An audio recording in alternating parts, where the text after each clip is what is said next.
Mohnish Pabrai. Some people think of him as a younger version of Warren Buffett, a well-known value investor, and he recently warned in an interview that certain parts of the market are behaving similarly to how they did in the 1920s, 1960s, and early 2000s. All of these eras coincided with high market enthusiasm, and as we all know, they all ended up bursting.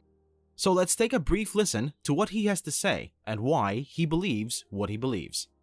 But before we begin, make sure to keep yourself informed and engaged by subscribing to the channel, clicking the notification bell, and turning on all notifications so you won't miss our latest uploads.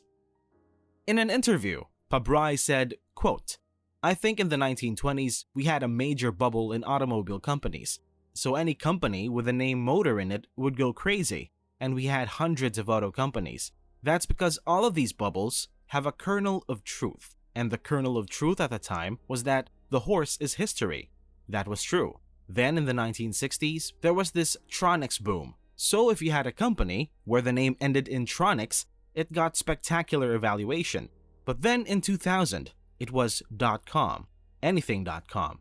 Again, a great kernel of truth. And now we have crypto. There's new coins and new currencies being created every hour. It's a frenzy. Crypto, I think the last time I was seeing, the total value across all of them is more than like $3 trillion. That $3 trillion, in my opinion, will disappear to nothing." End quote. Monish is analyzing the market now using historical data. In this particular interview, Pabrai is zeroing in on cryptocurrency. It is vital to realize that he's not speaking about the entire market though. He's referring to cryptocurrency and some meme stocks. When you go back through history, you'll notice some extremely interesting patterns. If you pay close attention, you'll discover that all bubbles contain a kernel of truth, as Pabrai describes it. The automotive industry experienced a massive bubble in the 1920s, also known as the Roaring Twenties. But why was there a bubble in the first place? Because everyone realized that autos would revolutionize the world. It was as plain as the sun is shining. Automobiles were far more convenient to use than a horse and a carriage. This was the kernel of truth. You can travel much further, much faster, and in considerably greater comfort. Because of this, almost everyone wanted to make money by investing in the automobile sector. However, the majority of automobile manufacturers went bankrupt. In fact, these car businesses no longer exist, namely Auburn, Cole, Crow, Davis, Elcar, Grant, King, Kurtz, Marmon, Mercer, and Saxon.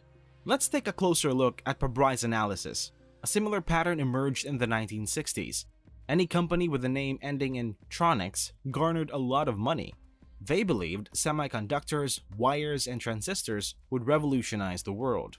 They did, after all, transform the world.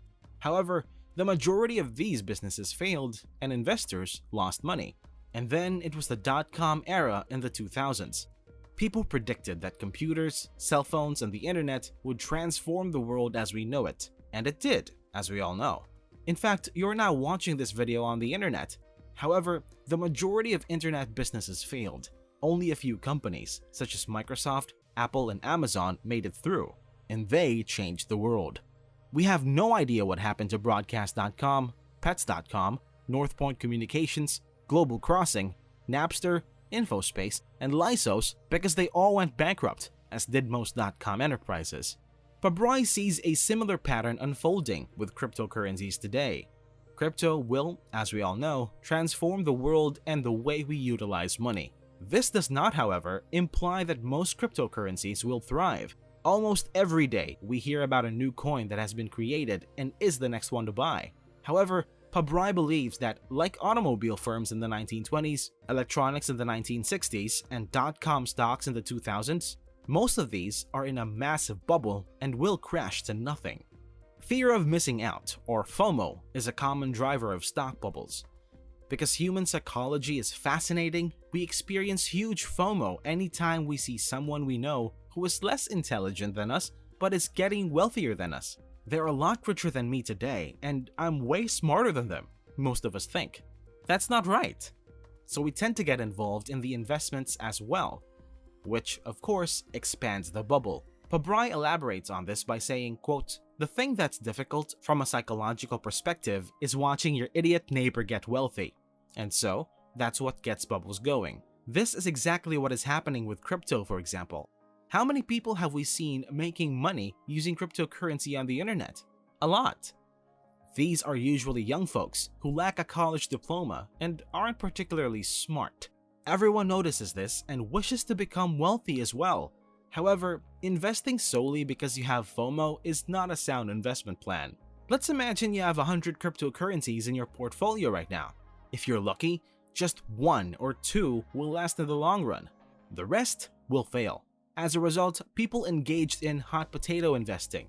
This is when you acquire something with the expectation that someone else will pay more for it in the future. They'll take the hot potato from you and you'll profit. However, you have no notion what the investment's underlying inherent worth is." Pabrai further said, quote, "I was talking to some doctors in New Orleans and I played dumb. He was just all into Tesla, all his money, everything is in Tesla. And he's telling me about all the great things about SpaceX, and he thinks everything SpaceX is in Tesla. And then he's telling me about the Hyperloop, and everything Hyperloop is inside Tesla. So what I'm saying is that the nature of the bubbles is people don't go into details, and they just say everything Elon is everything Tesla. People don't comprehend the underlying investments, which is a common tendency in these bubbles. Their investment philosophy is driven by avarice and the buzz in the streets. When you speak to a friend, you see that they have just made some money. You go to Reddit and read some postings about assets that are going to make you $1 million. After some consideration, you determine that cryptocurrency will transform the world. So, you decided to put your money into this, and what I have said contains the kernel of truth that Pabrai mentions, since crypto will revolutionize the world. However, if you look at the big picture, you'll notice that just a few cryptocurrencies will succeed, while most of them will fail. However, I suppose folks want to have a good time and make some money while they can before things turn to pumpkins and mice. However, Pabrai went on to discuss Tesla and showed why, unlike crypto, Tesla is not necessarily in a bubble. Pabrai goes on to say, quote, "Tesla has already produced 1 million cars in a year, and Elon is not nowhere near done. Now, he doesn't make $10,000 per car. He doesn't even make $5,000 per car. But what is possible with Tesla is that at the endpoint Tesla goes to, they could easily be making 5 or 10 million cars a year. And they could easily have at least a couple of million of those cars with at least $10,000 margins. That is within the realm of possibility." Now, I like to dissect this because many individuals, particularly value investors, believe Tesla stock is currently in a bubble. If we look at the pricing over the last 5 years, it has increased by nearly 2,000%. It has a market cap of $1.03 trillion. Is this a bubble then? Is the market capitalization justified? Pabrai feels that we cannot say that Tesla is in a bubble because if we try to anticipate the future, it is only in the range of possibilities that Tesla justifies its $1 trillion market worth. Let's start with some numbers. Tesla sold over 1 million cars last year, 936,000 cars to be exact. But Elon isn't finished yet. Tesla might sell 5 to 10 million cars per year in 10 years. At least a few of those million could make a $10,000 profit per vehicle. So $10,000 multiplied by 4 million becomes $40 billion earned per year if you do the math. If you double that by 30 and pay 30 times the profit, you'll have a value of 1.2 trillion. Remember, that assessment was based solely on the automotive side of the business. They have energy generation and storage, as well as whatever Elon comes up with. So saying that Tesla stock is in a bubble isn't entirely correct. This then begs the question, where does Pabrai perceive market opportunity? Is there any place to put our money if everything is so expensive? The Chinese market is one place where Pabrai has recently made some investments. But you may argue, didn't he sell a large stake in Alibaba, the Chinese stock? Yes, he did reduce his Alibaba stake by 77%, but this was for the purpose of tax loss harvesting and lowering his tax burden. He then invested all of this money in Process, a stock that is essentially a cheaper indirect means of owning Tencent, the giant Chinese entertainment corporation. He still likes Alibaba, but Tencent's business strategy is superior. So in this part of the market, Pabrai sees chances in Chinese equities like Tencent, Alibaba, and Baidu, which have all been hammered hard recently.